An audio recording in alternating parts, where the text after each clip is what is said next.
And good morning, everybody. Let me push the Osprey jingle button and welcome everyone to Macduff Lives. It's Monday morning, the 18th of October.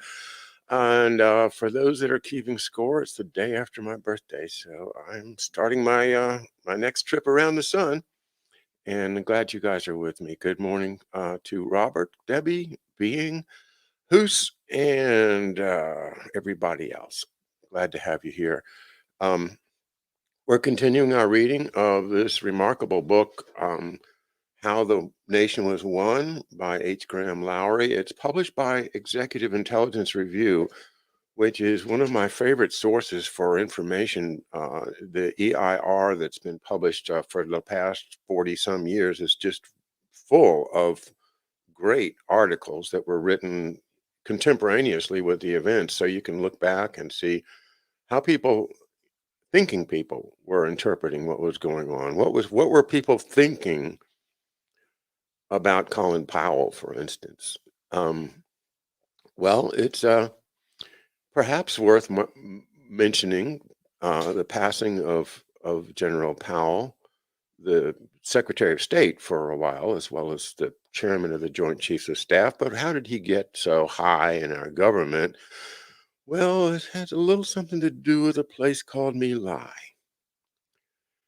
And when we realize the idea of praising these people that would do whatever they were called upon to do, including lie, I mean, that's easy, right? You get yourself a little vial of something that looks scary and you talk about it as if it were, the deadly drug that, 1 gram of this drug will kill 100,000 billion million people. And so we have to go and kick ass and take down Saddam Hussein, the guy we built up, you know, because he was our man. But then he wasn't. And so he had to go. And people like Colin Powell understand that, when somebody's got to go, he's got to go. So we get rid of him. And doesn't matter how. Just, this is important stuff. You got to get rid of the people that oppose your foreign policy, you know, especially peasants, because they're stupid and they don't know the value of the resources that they're living on top of. We've got to get them out of the way. Okay, that's my tribute to the legacy of said abysmally horrific human being who I hope rests in peace. That's my last statement.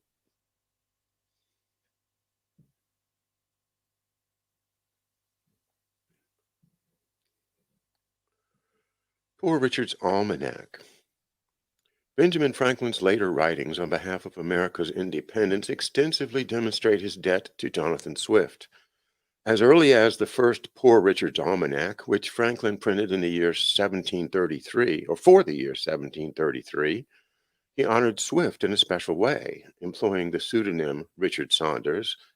Instead of Isaac Bickerstaff, Franklin introduced his almanac by predicting the death of his rival astrologer, quote unquote. Why does he call him an astrologer? Poor Richard, who did, quote, nothing but gaze at the stars, has decided to enter the almanac business. He had foreseen that the leading almanacker of the time was soon to be removed, since quote, inexorable death, who was never known to respect merit, has already prepared the mortal dart. The fatal sister has already extended her destroying shears, and that ingenious man must soon be taken from us.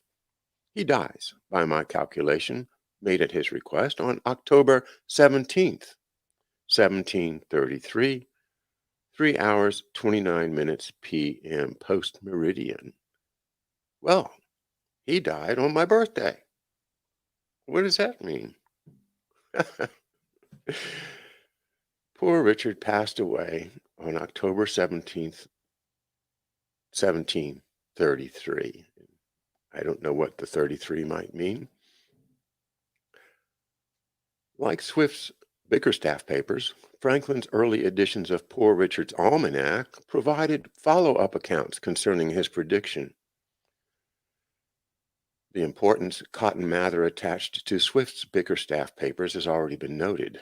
The young Franklin, recruited to political intelligence work by Mather, must have studied the Drapier's war against Walpole's Hellfire regime with intense interest, to say the least.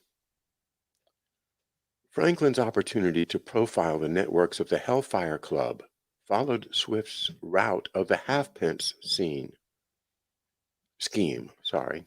You remember they were giving the right to make Irish halfpennies to a favored ironmonger who obviously was going to dilute the halfpenny copper value down with iron to the point where it was practically worthless. And so that was the controversy over the halfpenny.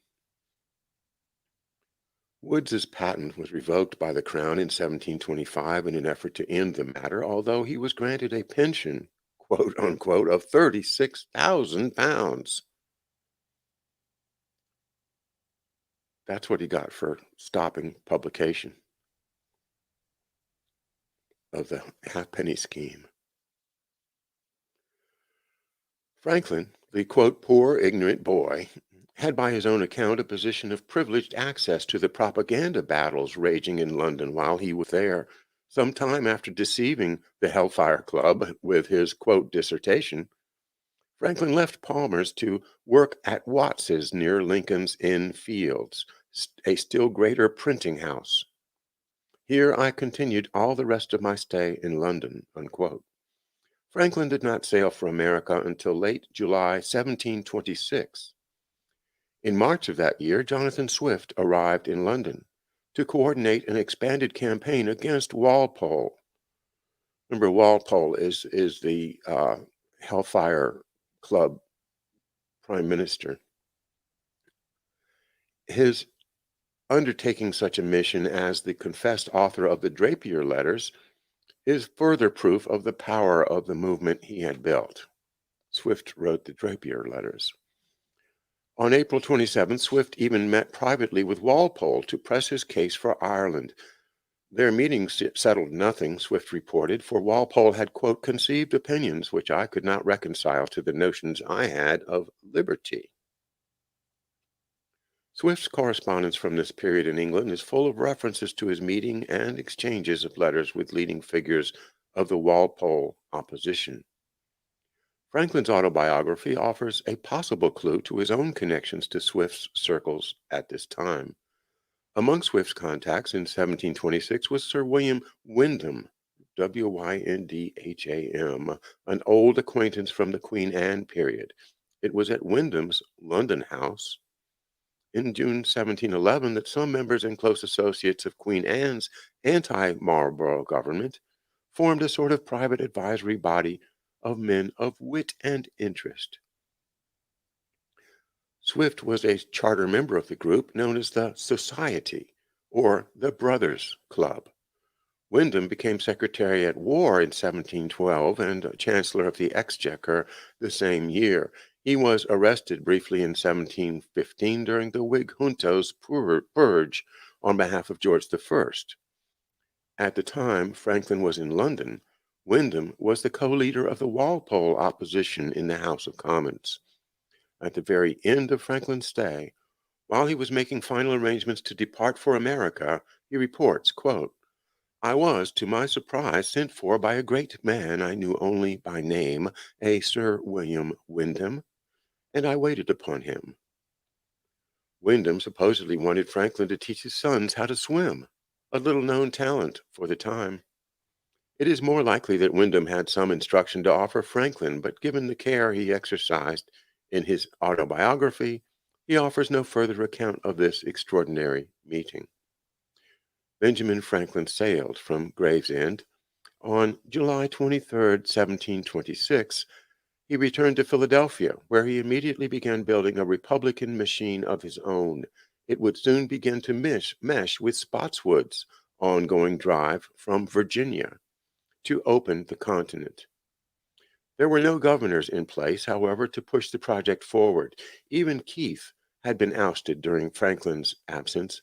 There was still, however, another crucial flank to exploit, which the enemy had so far failed to comprehend. This was Virginia's Northern Neck Proprietary, which, under Lord Thomas Fairfax, played an indispensable role in the success of the American Revolution. And that is the end of chapter 10. Chapter 11 is titled The Fairfax Secret.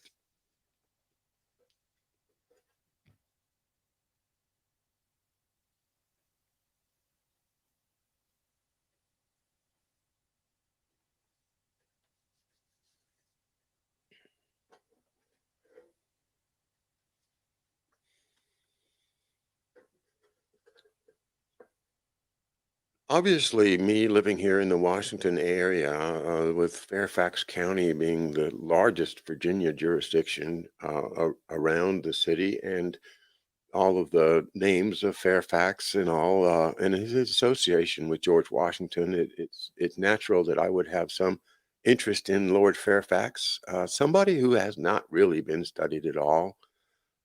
He only became a lord by luck, um, and it's through looking into his uh, his life we find that he was not. At least I will see. I haven't read this chapter yet. It's page 414 of the book, and I did not read ahead that far, so we are both in virgin territory here, reading wise. But we'll see if his agreement of his idea of Fairfax agrees with my own, and maybe I'll have to update or change my own opinion. Let's see. The significance of Virginia's Northern Neck Proprietary. And by the way, Andy, if you're there, a map of the Northern Neck Proprietary would be quite useful to see how huge this area is and what exact land we're talking about. The Northern Neck Proprietary as existed in the colonial times. I'm sure that Andy will be producing a map for us any moment now. There you go. So there, now that this makes it real, okay? And matter of fact, you can see there Arlington in the right center with Fairfax County surrounding Washington, much bigger than the area of the city itself. We are, just stop right there. We are across the river in the southern Maryland area. Scroll down a little bit, Andy, so I'll show people where I am. If you see that the word Potomac there, and there's a little point of land above the O on Potomac, well, that's where Cobb Island is, and that's where we are broadcasting from right now. Across the river from Westmoreland, or Westmoreland County, as Americans say it, and King George County, and King George Highway, Virginia Route 3. You can see they never really gave up on good old King George, did they?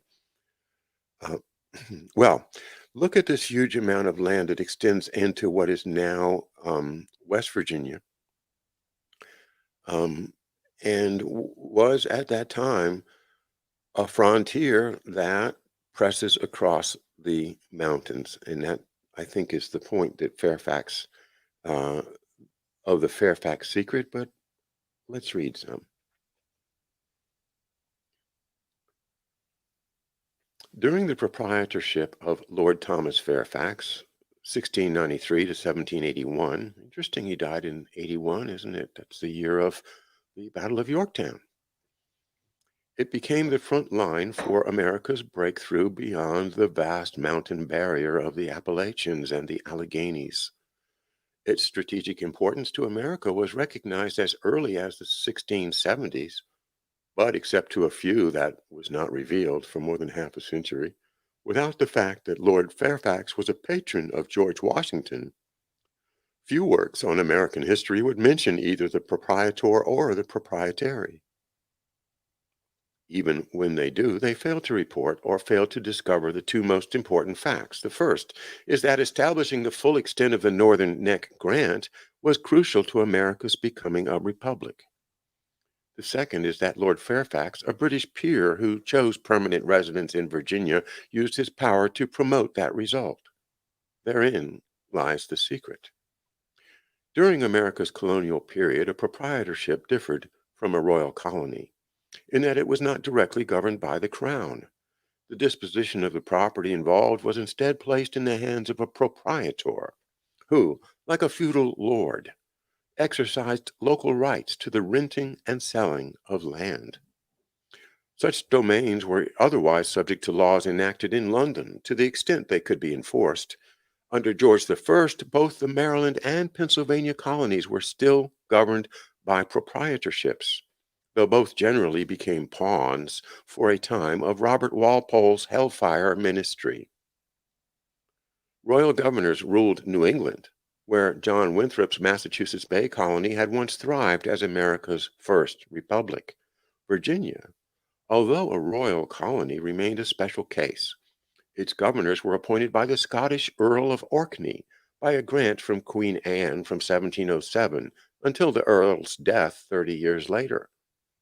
Such a unique arrangement had enabled Alexander Spotswood to serve as governor of Virginia from 1710 to 1722 until Walpole forced Orkney to replace him. Orkney, of course, being the name of the Lord and not reference to the Isles or him even being from that island. It's just a title that was given to him. As titles become available, the royals pass them out. During the reign of Charles II, all of the land between the Potomac and Rappahannock rivers, known as the Northern Neck, had been granted by the king to Lord Culpeper as a proprietorship within the royal colony. Virginia's civil and criminal procedures remained in force, but until the founding of the United States, land use and development practices for the Northern Neck were under authority of the proprietor and not the crown. The distinction proved a decisive advantage in paving the way to America's independence. Oh, the hair of Charles II. Wouldn't I love to have hair like that? I did for when I was a kid. I mean, when I was in college, I had it down to my shoulder. Yeah, I don't know. I think it might be a wig. Isn't that something? No, you see on his shoulder. Do you see that mark there? Over his shoulder there, right? That circle. You recognize that? On y soit qui mal y pense. See, Eric, I told you what it said before you saw it. HONISOIT, and the rest of it is qui mal y pense. And that, of course, is the Order of the Garter. The Order of the Garter, which unifies the oligarchical rule of the upper middle class and the lower nobility with the unified one top-down imperial rule of the royal family and the upper nobility, and the unification accomplished by the Order of the Garter. So you see that. Just to tie that together with our readings from other sources, you can see that the Order of the Garter is what is tying the nobility, the upper class, merchant class, and the royals all together in a way that they can exploit and protect themselves together against the power of the masses. That's the secret of the British Empire right there on his shoulder.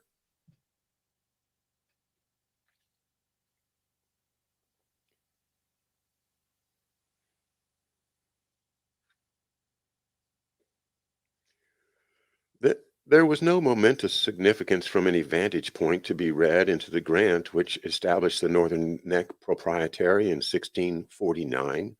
Charles II awarded the grant while in exile in Paris, with no kingdom to command. His father, Charles I, had been executed for treason on January 30th of that year by order of Parliament. Charles I had lost political control of England to the forces of the English Commonwealth. His military counterattack had been crushed by the new model army led by Oliver Cromwell and Lord Thomas Fairfax, the ancestor of the later proprietor of the Northern Neck. So that places our Lord Thomas Fairfax as a descendant, in title at least, of Lord Thomas Fairfax that was a participant in the English Civil War on the side of the Commonwealth. There's our friend Oliver Cromwell. Don't usually see that picture. We usually see the one where he's agonizing over the stress of being the Lord Proprietor. I mean, the Lord Protector, excuse me, the Lord Protector.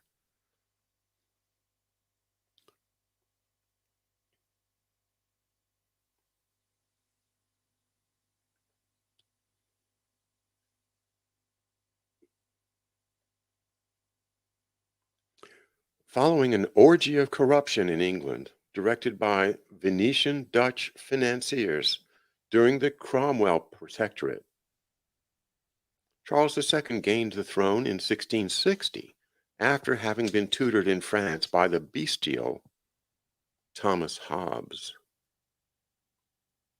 The new king reconfirmed the Northern Neck grant to his loyal Culpepers.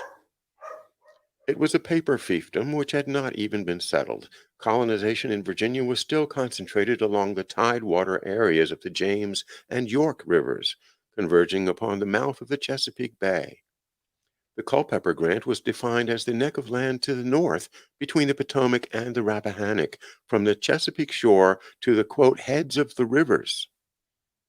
Charles II had no intention of allowing any real development in America, as he soon demonstrated by his attacks on New England's sovereign status.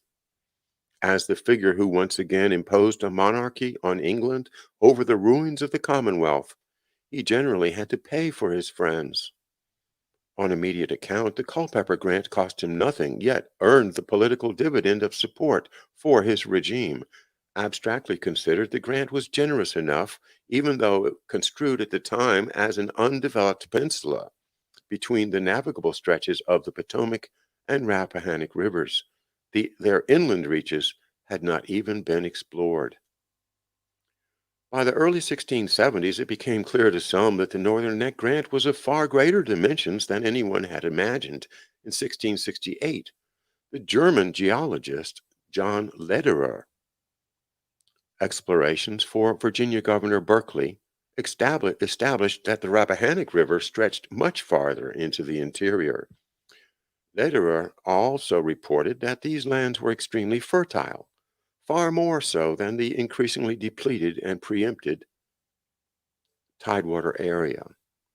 In 1673, the grant's northern boundary was also discovered to extend dramatically farther west when Augustine Hermann reported to Maryland's proprietor, Lord Baltimore, that one branch of the Potomac River originated in the mighty high and great mountains beyond the Blue Ridge.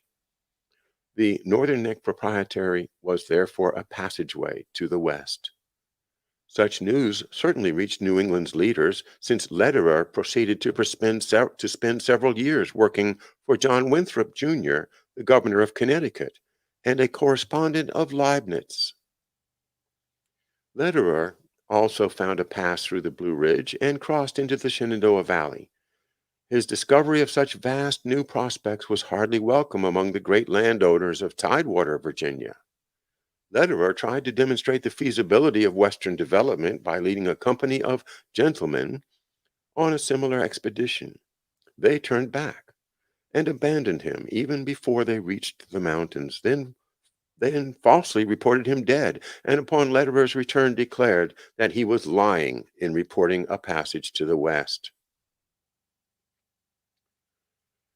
Soon, a blunter message was delivered by the enemies of America's hopes for western expansion in 1676 under the sponsorship of William Byrd I. You remember him? He's one of those really, really nasty guys. Bacon's rebellion in Virginia fomented Indian warfare throughout the interior and culminated in Bacon's, quote, democratic, unquote, mob burning down of the capital city of Jamestown. We couldn't find Jamestown. Um, we just couldn't find it. It was there, but we couldn't find it. I was a student at College of William and Mary, and one of my roommates was an anthropology student. And the great anthropologist um, Kelso was a teacher at that time, and we did not know where Jamestown was. Um, I think it's about 15 years ago now that they found it, and congratulations to William Kelso and the archaeology students at College of William and Mary for actually finding Jamestown. Now you can go there and have a tourist experience, but I think it's worthwhile.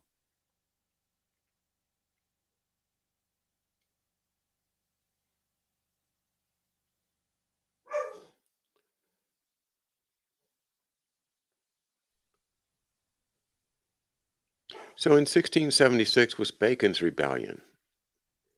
And oh, look, way to go, Andy. Thank you. Yeah.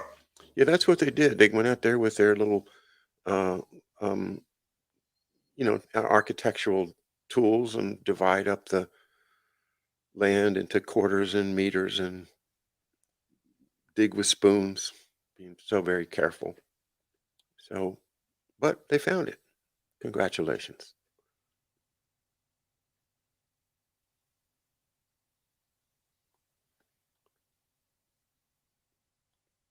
So that was Bacon's rebellion, and that Bacon's rebellion had an important impact over here on the Maryland side too, which I won't take the time to tell you the whole story right now, but the Piscataway Indians were very much involved, and the Iroquois or the Susquehannocks, which was a part of the Iroquois nation, were down here uh, at war against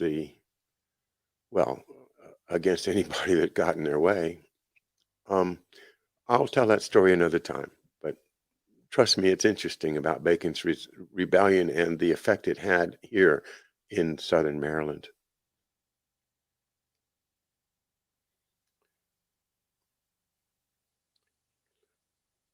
At the same time, unprecedented Indian warfare, there we go, we're talking about the Susquehannocks here, etc., what laid waste to much of New England until the tribes under the Indian chief King Philip were defeated by the army of John Winthrop's New England Confederation. The barbaric Indian attacks during King Philip's War were coordinated by Sir Edmund Andros, then Charles II's royal governor of New York.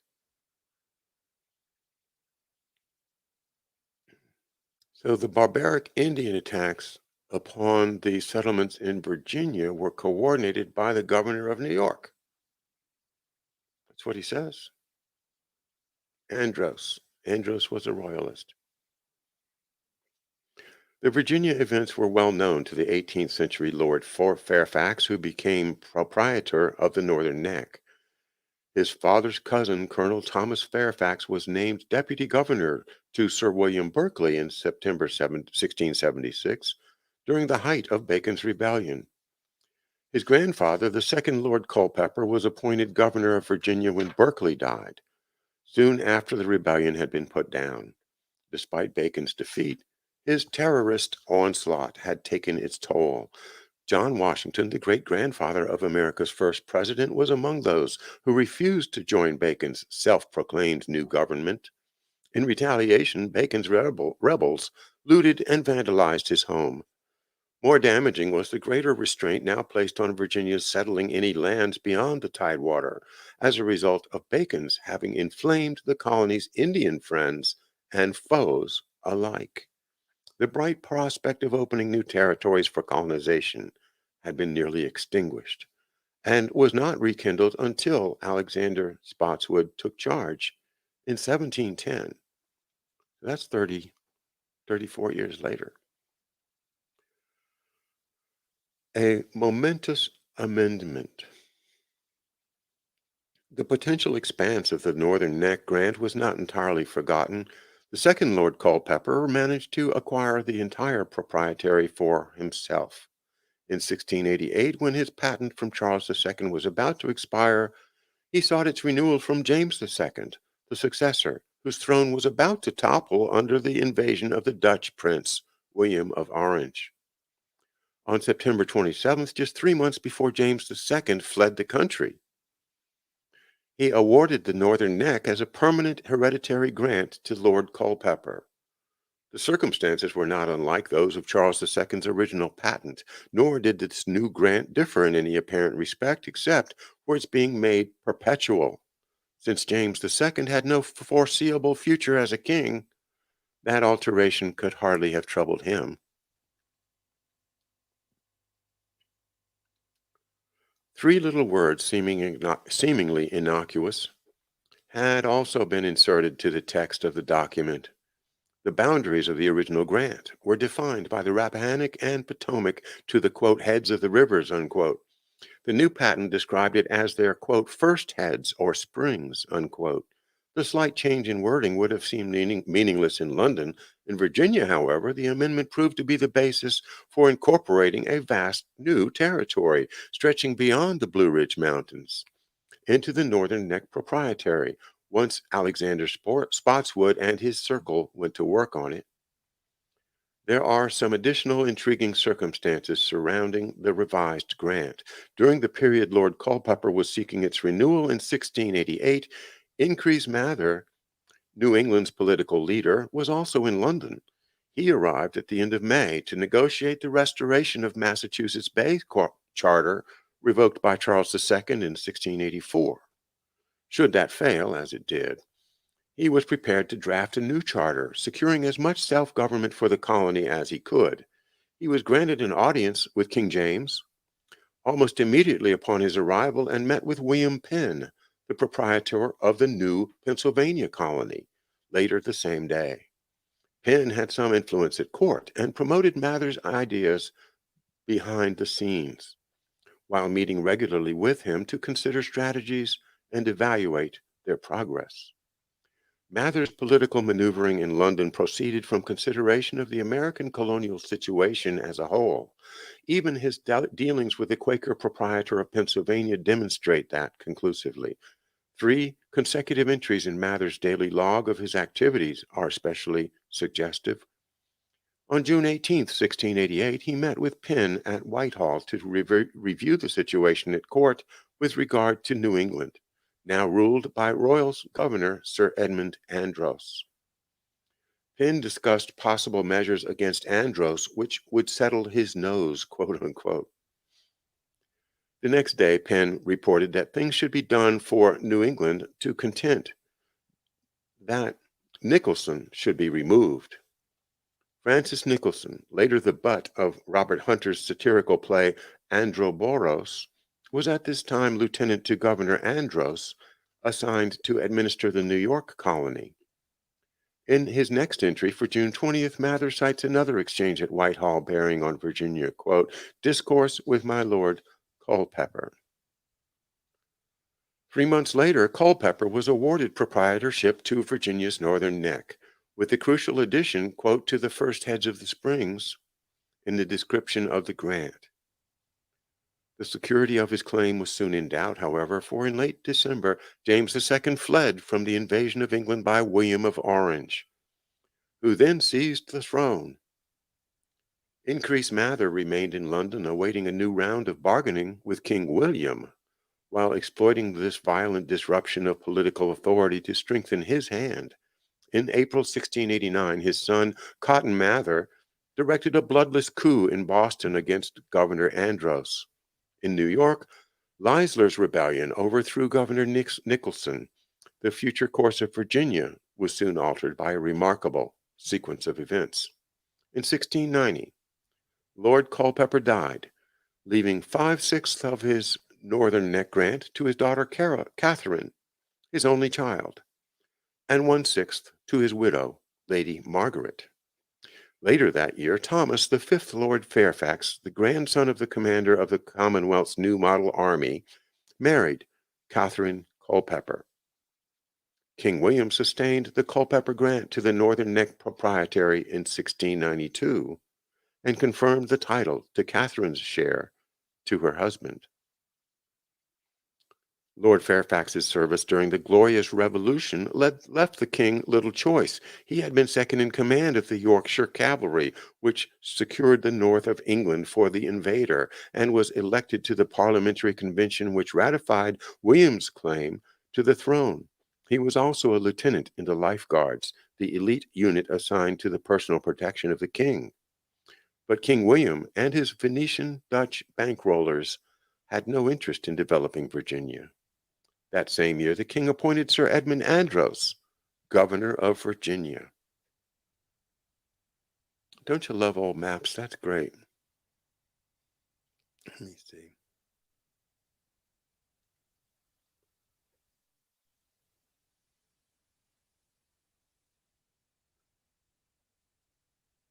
Yeah, he doesn't have Mystery Island on there.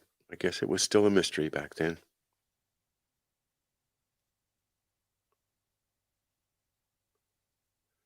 Yes, okay. The lands belonging to the Right Honorable Thomas Lord Fairfax, Baron Cameron, bounded by and within the Bay of Chesapeake and between the rivers Rappahannock and Potomac, with the courses of the Rappahannock and Potomac. Okay. Northern Neck is quite a place to explore today. The ancestral home of Robert E. Lee, Stratford Hall, is just across the river from us over in Westmoreland County. And I have never toured that particular um, mansion. I want to do that one day. Uh, just takes time to do all the things you want to do, doesn't it?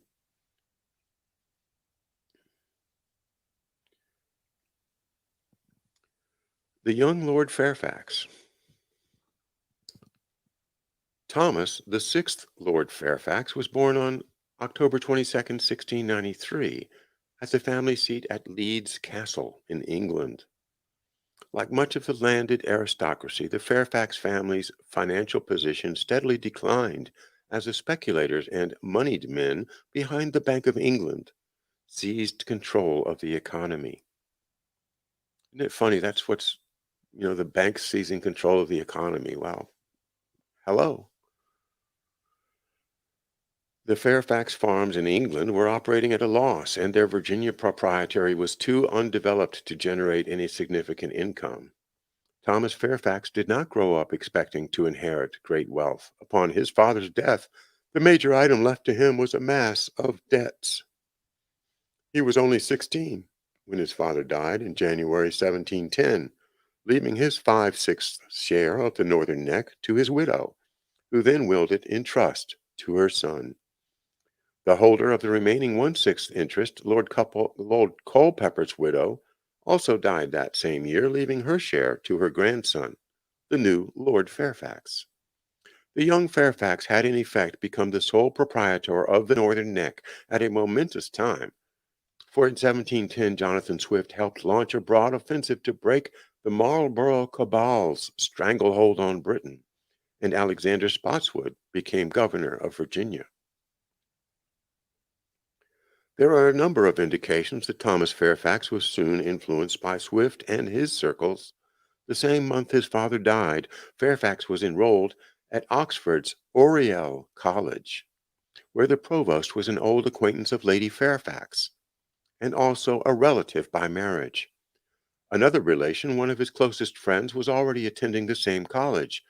During the period Fairfax studied at Oxford until 1713, Swift was the most controversial writer of the day, whose political polemics rocked Britain on a regular basis. But Fairfax appears to have had greater involvement in these matters than most of his fellow students. His older friend wrote to him during a college break in 1712 when Fairfax was about to pay a visit, urging that he bring, quote, if possible, Dr. Swift's Tale of a Tub, unquote. An English traveler to America who visited Fairfax in Virginia during the French and Indian War reports that at Oxford, Lord Fairfax was highly esteemed for his learning and accomplishments, and that his judgment upon literary subjects was then and at other times frequently appealed to, and he was one of the writers of that incomparable work, The Spectator. I never knew that. There's something new. I didn't know that. Um, Lord Fairfax, the sixth Lord, the 16-year-old, was a writer on The Spectator. Okay, there's the tale of the tub. Certainly worth reading. Anything by Jonathan Swift, if you want to get into some really clever, ironic writing and the just the use of metaphorical scenes and language to try to get you to understand something that's hard to understand. You know, usually meaning you're being screwed. Anyway, I should spend more time with the famous Jonathan Swift myself. Bosnia. Hey, hello, Bosnia. Glad to have you here. People from all around the world checking in from Aroostook. Not even sure where that is. Where is Aroostook? Oh, God, it's a mad, mad, mad, mad world. Spencer Tracy played Captain Culpepper. I love Cap. I did not know that. It's really cool. You you wouldn't believe this, but it's a mad, mad, mad, mad world was one of my father's favorite movies. Um, I remember he took us to the movies to see it, and he just laughed his ass off. We were kids. Well, thanks for that memory.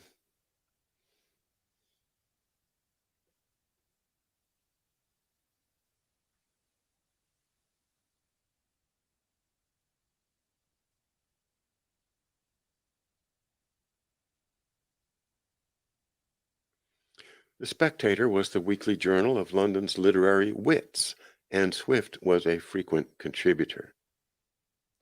Yes, Swift, not Fairfax. Come on, John, wake up. The Spectator was the weekly journal of London's literary wits, and Swift was a frequent contributor. Another intriguing note comes from a later Virginia historian, William Meade, Meade, who grew up on his father's farm adjoining Lord Fairfax's home in the Shenandoah Valley, Greenway Court. Meade reports that when Fairfax moved to London in 1715, he frequented the coffee houses and became, quote, a member of the club of which Addison was the head. Okay, now we're really getting close to home because Addison, the writer Joseph Addison, was the first cousin of Thomas Addison, the proprietor of Oxon Hill Manor, the home now of National Harbor and the place where I grew up, Oxon Hill. Oxon Hill was named uh, by, I think, Thomas Addison. Might have been John Addison, but it's named after Oxford in England. It's not about oxes, it's about Oxford. Oxford on the hill was the way it was translated into English. Oxon Hill, well, that's the way the longer form of Oxon Hill, Oxon, not En. And Oxon is an abbreviation in Latin for the Latin word Oxoniensis, or from Oxford. In other words, he wanted you to know that he went to Oxford, and his manner. And we'll talk about manners sometime and how they differ from plantations and everything else, how special it was to have a manor. And that was one of the reasons that they called it Oxon Hill Manor, because they wanted to have the attributes of manorial rights. Okay, I'm drifting from my book again. But let's see.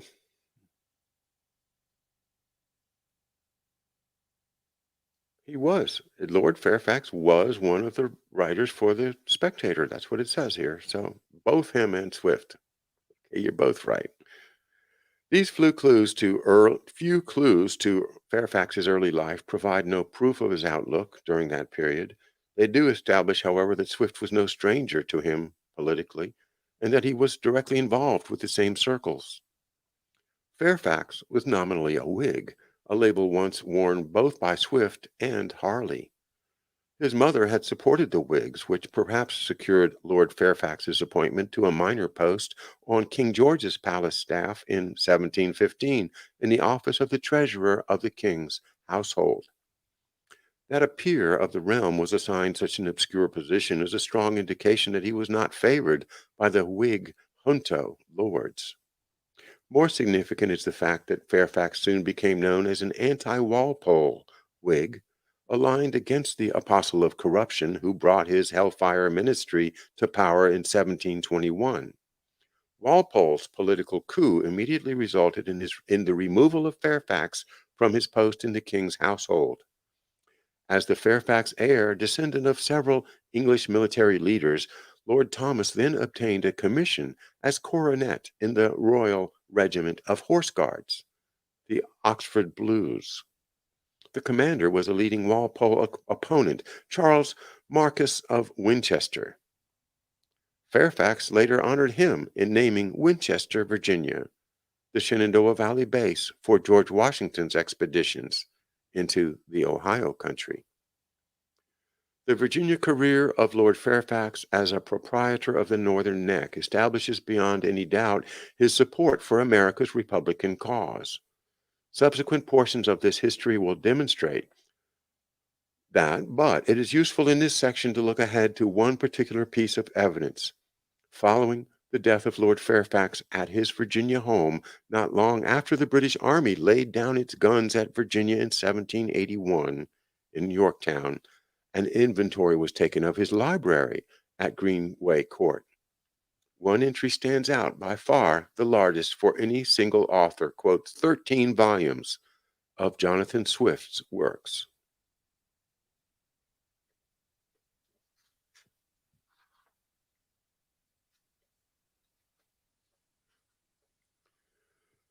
Lord Fairfax did not set foot in Virginia until 1735, and the full extent of his proprietary claim was not confirmed by the British until 1745. No bullets were fired, no armies engaged, yet the fight over the Northern Neck was a crucial preliminary battle of the American Revolution. At command levels, both sides knew the potential stakes involved in the Fairfax Grant.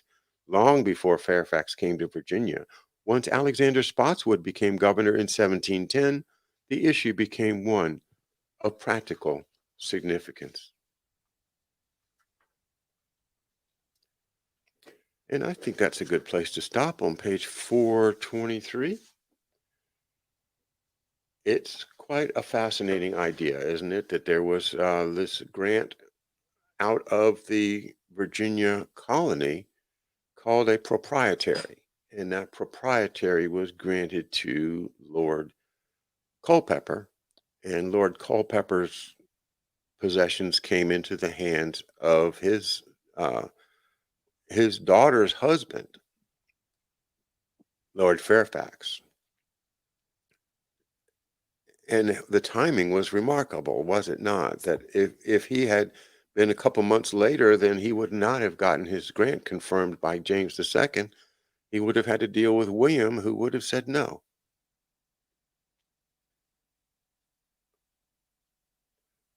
All right. Well, I know Andy has to get ready for his next show, and it's approaching 11:54 a.m. And I will see you guys tonight. Now, tonight we're going to be delighted to have once again Garland Nixon. Garland hasn't been with us for a couple of months. He was with us at the last charrette here on Mystery Island, and he will be joining us tonight at 8:15. We give him a little extra 15 minutes to get home from his day job. So we will talk to him tonight at 8:15 p.m. right here on McDuff Lives. And thanks again to Andy and Neighborhood News Studio, all the great folks out there. Have a great rest of the Monday, and we'll see you tonight at 8:15 p.m. for a interview with our friend Garland Nixon. See you then.